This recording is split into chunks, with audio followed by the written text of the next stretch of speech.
আমি গেছিলাম, পরে ওরা বলল যে লুক, হ্যাঁ মানে টাকা না দিলে আমরা যাবো না। বললাম ঠিক আছে, ইয়োর কল। আমি আর কি বলবো, আমিও তো প্লেয়ার।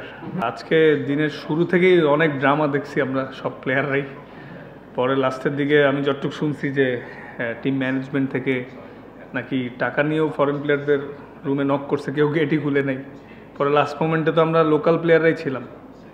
তো এখন যেটা করছি যে সবাই মিলে, এবং ম্যানেজার, কোচ সবাই মিলে, মানে শুরুতে একটু আপসেট ছিল, আমরাও ছিলাম।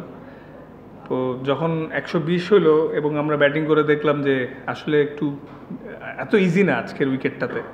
সো 100 হয়তো 15-20 রান শর্ট ছিল, বাট টিম এফোর্ট আর সবার কন্ট্রিবিউশন এবং দিল থেকে চেষ্টা করার রিওয়ার্ডটা লাস্টে পাওয়া গেছে। না, আমার লাইফেও নতুন একটা এক্সপিরিয়েন্স ছিল যে ম্যাচের দিন, মানে আমি যতটুকু শুনছি যে আমাদের নাকি বুকিং দেওয়া ছিল শেরাটনে, তো পরে ওয়েস্টিনে ছিল। পরে নাকি বুকিং দেওয়ার কারণে ওয়েস্টিনে নাকি সব রুমগুলো বুক হয়ে গেছে। এটা আমি যেটা শুনছি। পরে আমরা হোটেল চেঞ্জ করলাম।